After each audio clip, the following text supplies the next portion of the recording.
Hey trailblazers and tarmac tacklers, welcome back to the Maximum Mileage Running Podcast. This is your one-stop shop for everything ultra, road and trail running. And don't forget, we've got all your off-road adventures covered too. And I'm your host, Nick Hancock, Head of Coaching here at Maximum Mileage, here to deliver pro advice, humour and inspiration for those of you tackling marathons and beyond. And I'm Faye Johnson, your co-host. I am also a certified running coach, personal trainer and the resident mountain goat. Whether it's road running or ultra marathons, we've got the tips and tricks to get you through your training. Exactly. Whether you are squeezing miles into a busy schedule or just dipping your toes into long distance running, we've got your back. So lace up, gear up and get ready for maximum mileage. Let's get into it.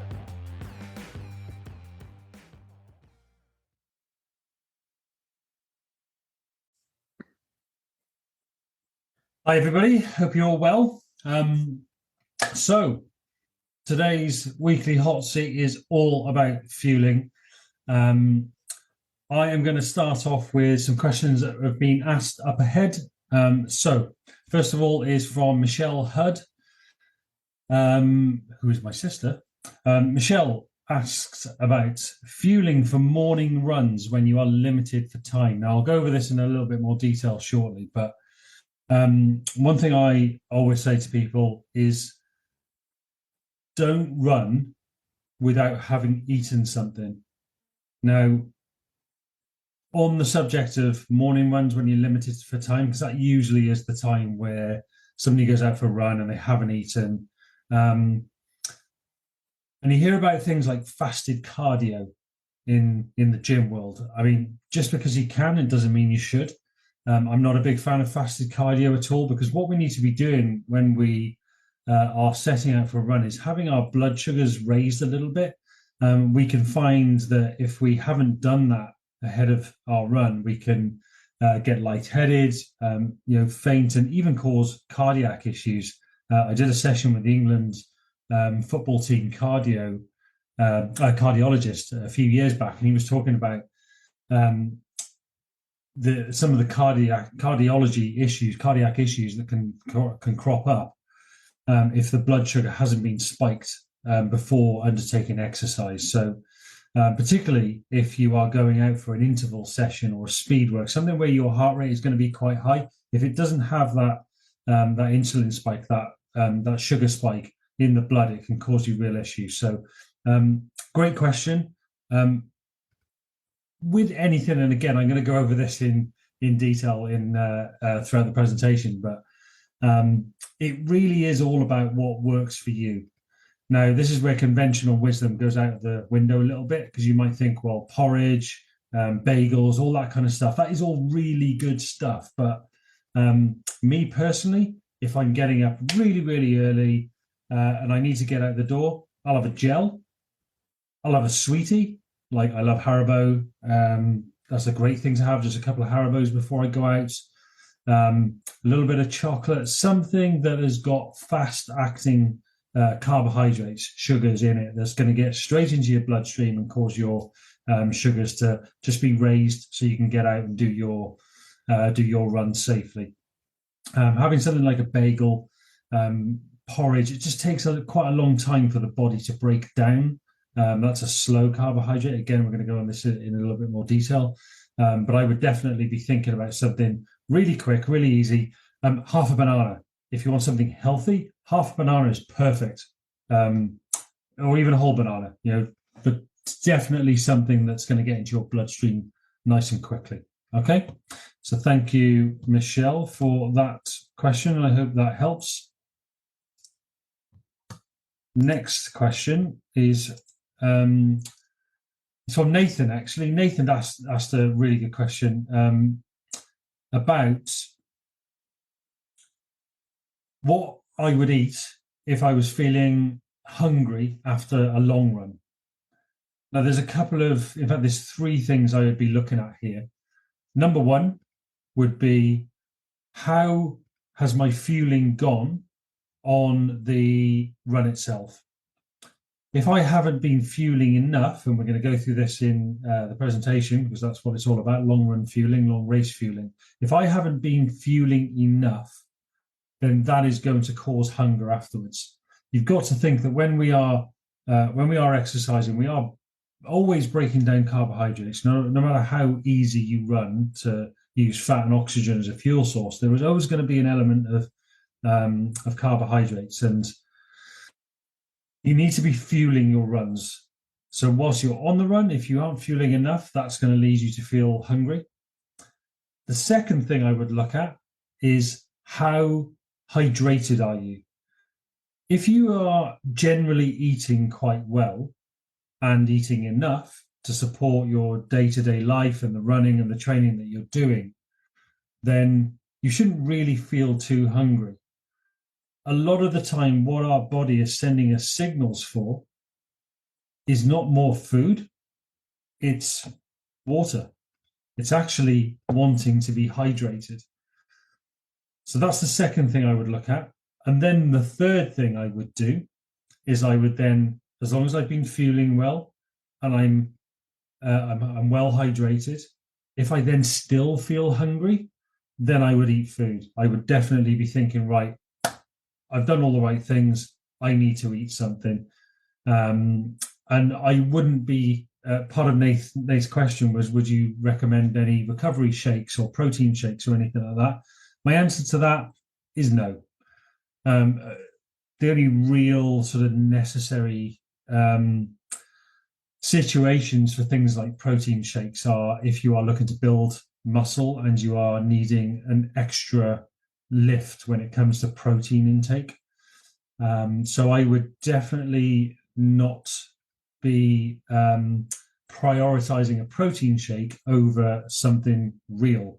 And just because you've been on a long run and you've burnt 2,000 calories, I wouldn't be reaching for the KFC or the McDonald's. Get some really good, nutritious food in you, because you will feel better. You'll utilize the nutrients better than eating some crap from a fast food restaurant.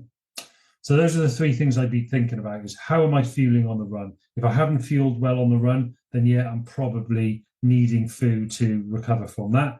If I've then hydrated well, should be fine. And then the third thing I'd be thinking is, right, the first two are in place and they're good. I'm going to need to eat something nutritious afterwards. All right. So hopefully that answers your question. I did speak to James Scott about this actually, and he was saying he notices where he's been a bit lazy with his nutrition on the run, his fueling on the run. That's when he tends to get back from the run and go, right, I'm really hungry, like exorbitantly hungry. So something to bear in mind there. All right, cool. So without further ado, the ultimate but brief guide to long run and / long race fueling, because we're going to talk about that in the session. So you may have all heard, particularly in marathon running, a term called the wall, the dreaded wall.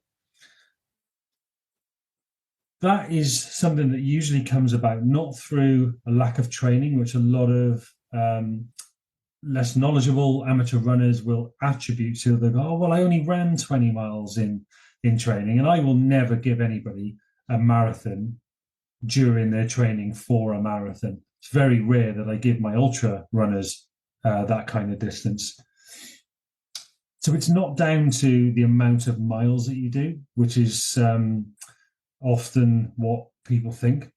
It's actually down to fueling. If you are fueling well throughout your race, you shouldn't hit the wall. That should not be something that actually happens. So let's get into it, because we're going to talk about that marathon piece in a little while.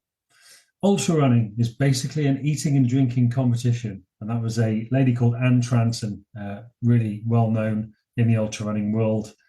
Great quote once coined by her, and star of the famed book Born to Run by Christopher McDougall.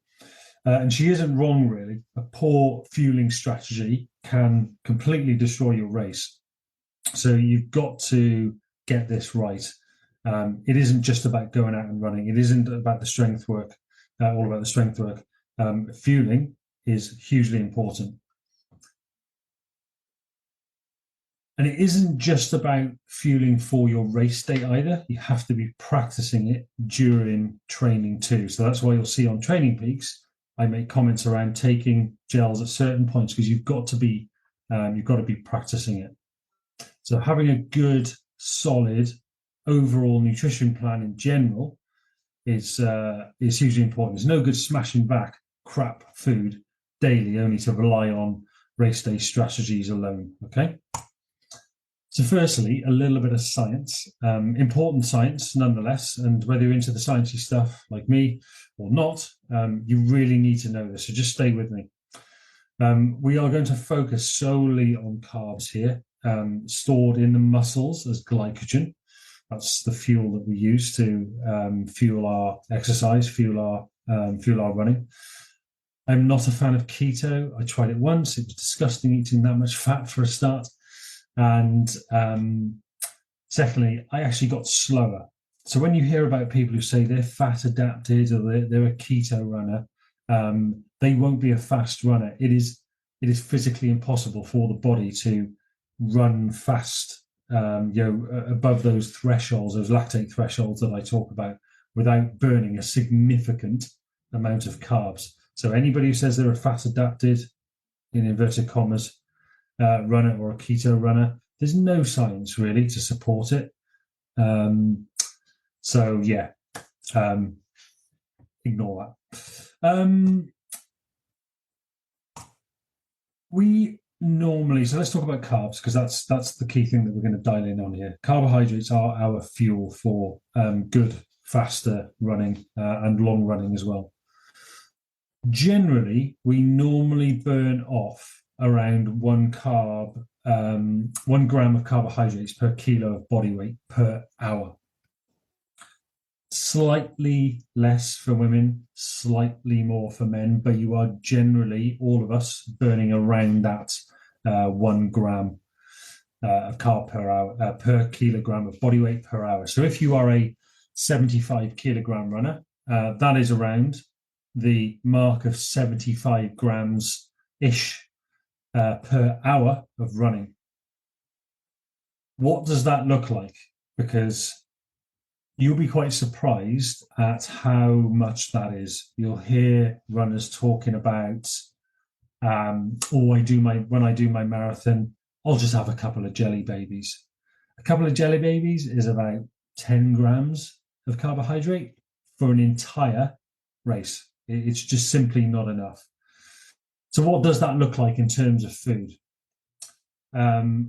It's around, and by the way, this is for anything over around 90 minutes. I'll talk about this in a bit more detail, but generally, if you've done your carbohydrate loading practice, which we'll talk about in a moment, you should have around enough to run at a fairly decent intensity for about 90 minutes without needing any extra food.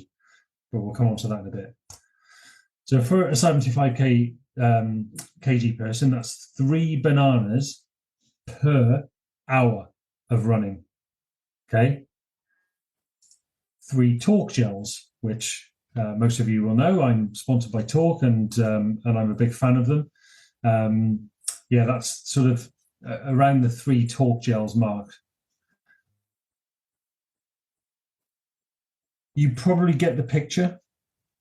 3 bananas per hour. So if you were running a marathon, and let's say you were going to finish in around 4 hours, that's 12 bananas. Now that's not realistic unless you're a monkey. So we need to think about our strategy in a different way. We also need to consider the types of carbs. There are fast carbs.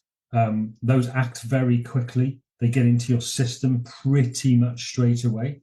The things that we're talking about here are dried fruits like apricots and dates. Dates are an excellent source, but they might make you need to poop.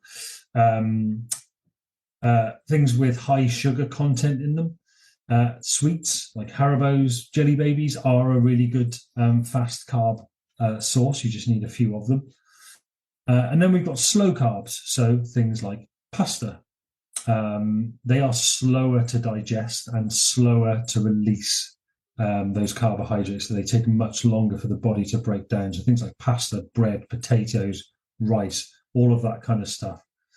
And there's a picture there of my favorite fast-acting carb is an Oreo, but I wouldn't race with those, and I'll come on to that in a bit. So let's talk about carb loading. So in a nutshell, the stories of pasta parties are pretty much nonsense. You're eating a boatload of pasta. I mean, look at the plate that you can see on your screen here. Eating a boatload of pasta the day or night before a big race are just outrageous, just plain stupid, really. You're going to bloat yourself. But eating a large amount of carbs on the previous day, this pasta party the night before the London Marathon, you hear about people doing it, does not fill up your glycogen stores. It simply isn't enough. You literally, to get enough carbohydrate to carb load, just eating things like pasta, you need a lot of it. Okay, so we'll come on to that in a bit as well. Instead, let me go back. Instead, what you should be doing is gradually over the course of the week prior to your big day. So I generally tend to start carb loading around Tuesday, Wednesday if I am racing on Saturday, Sunday, which is usually the case, right? Of course, you should add in some rice, some pasta, potatoes, etc., that kind of stuff to each meal in that week. And I would just note that if you are, also not if, but when you are increasing your carbohydrate intake, you should reduce probably your fat intake to compensate for the amount of calories. Otherwise, you just end up putting a load of weight on over the course of the week. So just hang back a little bit on the fat and protein intake. So yeah, add a little bit of extra rice, add a little bit of extra pasta to each meal, but don't go crazy, okay? And this is where conventional wisdom kind of goes out the window. Think about fast-acting carbs. That's where our muscles will retain more of the glycogen, and it gets into our body, and it's much easier to eat 100 grams of carbohydrates, let's say, with a handful of Haribo than it is to get through pasta. You are needing to eat a lot of pasta to get 100 grams of carbohydrates. 100 grams of pasta does not equal 100 grams of carbohydrate. The pasta is made up of a lot of other things, including the water that you boil it in. So, this is where conventional wisdom goes out the window a little bit. So top up your carbohydrates in the days before the race with things that are not going to bloat you. And this means sweets, chocolates. I showed you a picture of Oreos. I'll eat a couple of packets of Oreos on the day before the race. Energy drinks, that kind of stuff is all fair game in the days immediately before your big event. Now, this might surprise you a little bit as well. Some science papers cite that we should be aiming for around 8 to 12 grams of carbohydrates per kilo of body weight per day, sorry about that, in the days prior to a race. So if you weigh 75 kilograms, and you're, let's call it around 10 grams of carbohydrate per kilo of body weight in the days before the race, you're talking around 750 grams of carbohydrates to effectively carb load. That is a lot of carbohydrate, like a lot. So really have a think about what works for you to get that level of carbohydrates in. So follow this, and come race day, your glycogen stores, which last about 90 minutes, as I previously mentioned, at that sort of marathon effort, will be nicely saturated. Okay, so we can run up to about 90 minutes without needing any extra carbohydrates. Anything over that, we start needing, and this is where your fueling is critical. So, what should we do for runs that are longer than 90 minutes? And when should we take carbs during your race or long run. So as in previous slides, we've established you need around 1 gram of carbohydrates per kilo of body weight to get you through each hour. So let's continue to work on a 75 kilogram person. And in that case, it's actually going to be me. And this, you can see on your screen here, this is actually a spreadsheet that I've created myself. So this is something I've touched on, but I'll touch on again and again and again, that this is based on me. We are all so individual. You need to be trying different things. Like what works for me is going to be very different to you. So I'll come on to that in a bit more. So let's forget about intensity here, but let's go with time spent running as the measure. And let's say my projected run time is 5 hours, which for me, for a 50-mile run is entirely possible, or 35, 40 miles, it depends. For some of you, that's going to be entirely correct for your marathon. So therefore, I'm going to need 5 times 75 grams over the course of that 5 hours, which is 375 grams of carbs for the whole run. I like to break it down by hour and ensure that my carb intake is spread out nice and evenly, rather than having a massive load of carbs at the top of the hour, for example. I'll break it down into pieces like this. And in my pre-race preparations, I'll use a spreadsheet to work it out. And I know that's a bit geeky, but that's what works for me. And some of the runners that I work with, James, we've done it for you with your Endure 24. Nathan, we did a version of it with you for your backyard. And you should do this for any distance race over 90 minutes. So you may want to write it down. You may want to write down your fueling plan and have it on you during the run. And that just takes the thinking out of it as well. You don't want to be on the run thinking, right, what shall I have next? Have it written down. If you're wearing a vest or you've got it in your pocket, you can whip out and go, right, what am I having next? And have that thing. So it just spreads things out nicely for you. All right. So it's up to you to work that out, but I'm here to help you if you need to.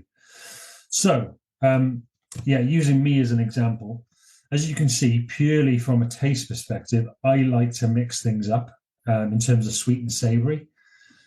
Too many gels at the start of a race, and I get that kind of furry mouth feel. So something like a bagel with peanut butter and jam will work for me.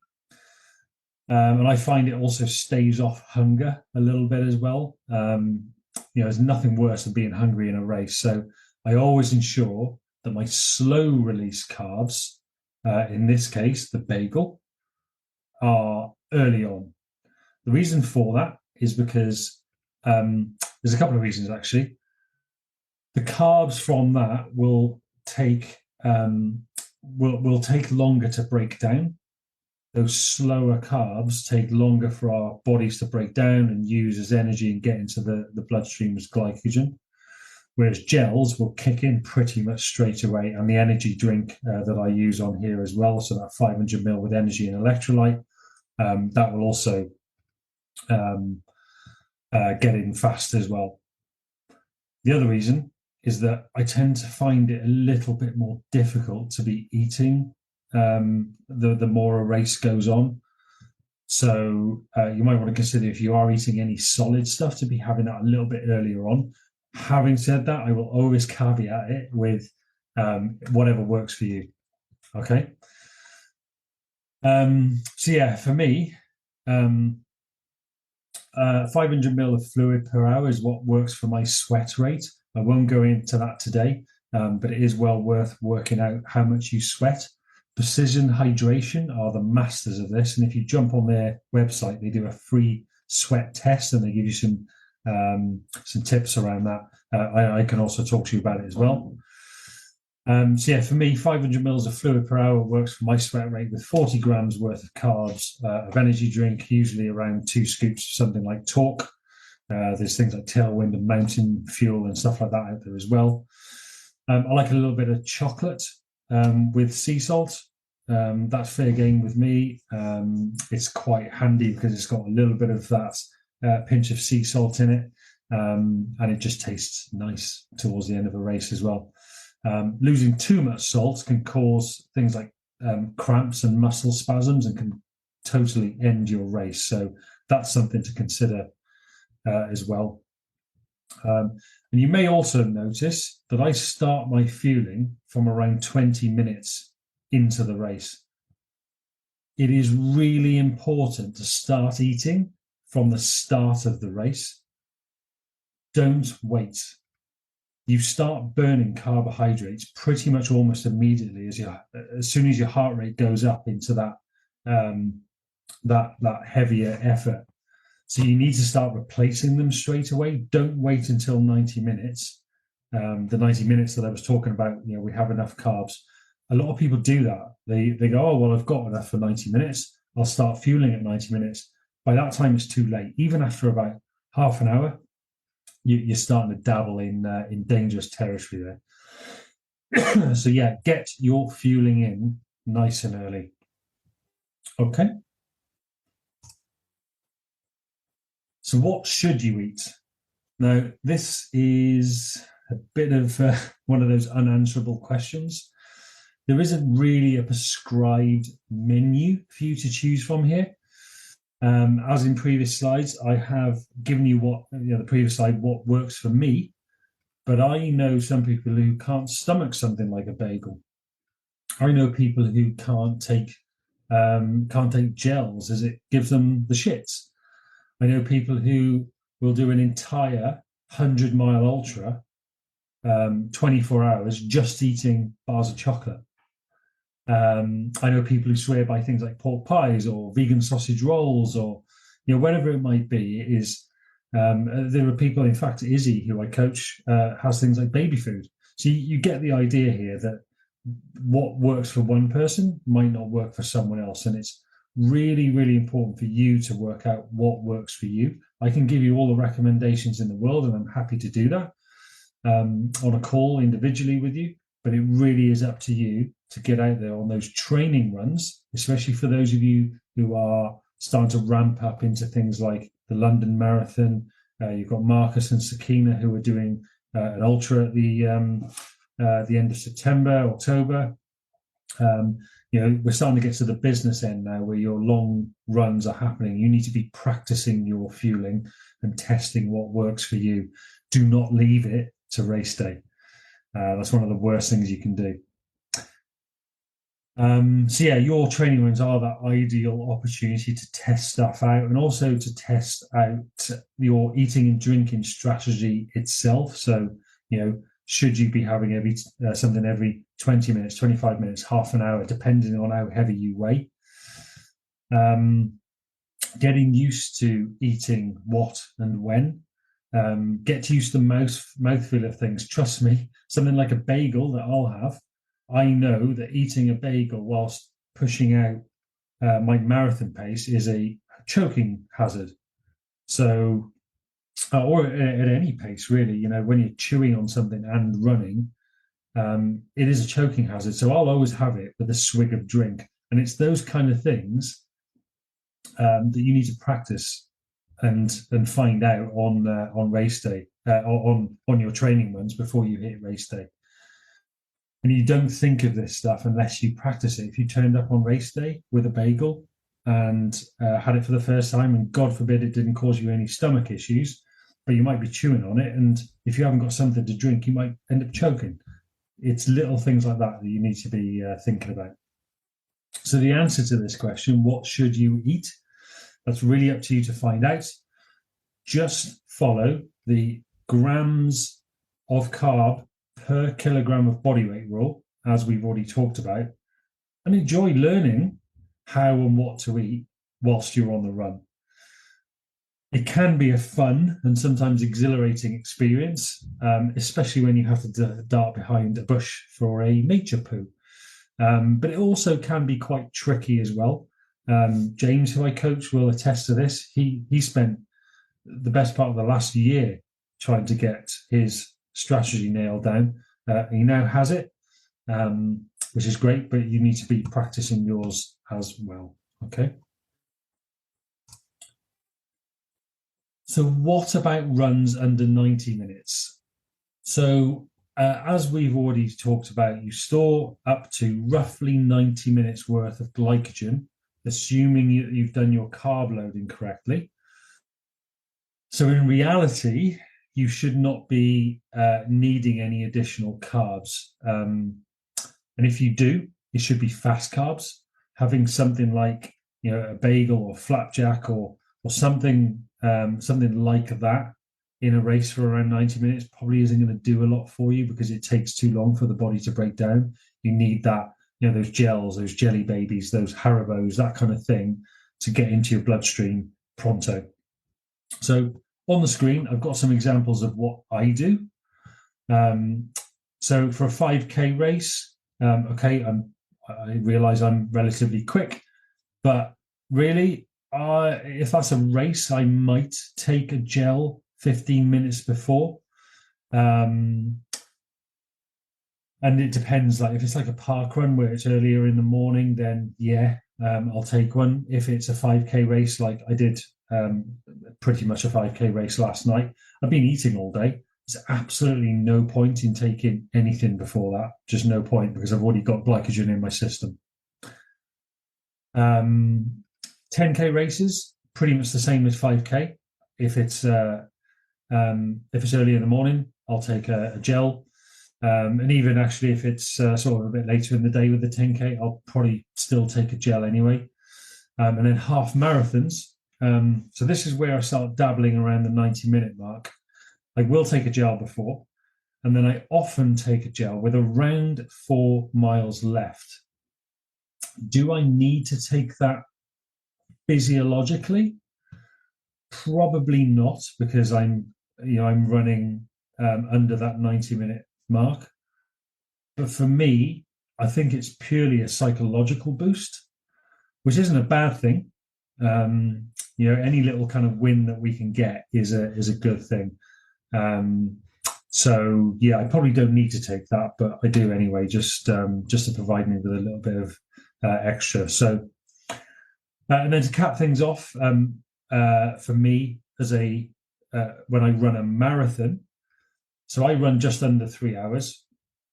I can do that on 100% gels. I've actually done one ultra, Brecon to Cardiff, 6 hours. I did that on 100% gels, mostly because it was raining so much, my sausage roll got soaking wet.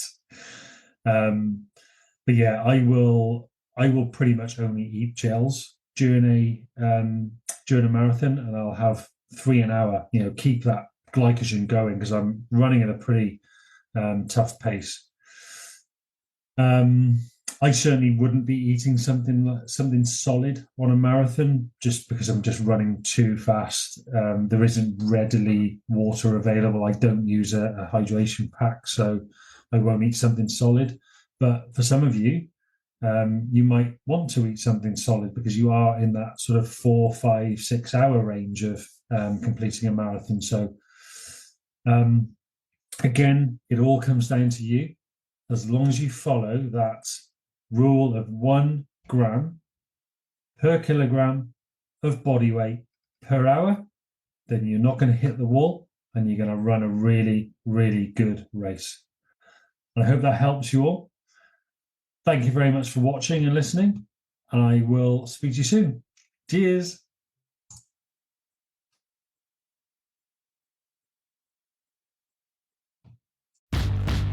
And that's another lap done on the Maximum Mileage Running podcast. Thank you for joining me and my athletes and my guests on this wild ride through the world of ultra, road and trail running. And remember, whether it's a mountain trail or the local road, every mile you conquer makes you stronger.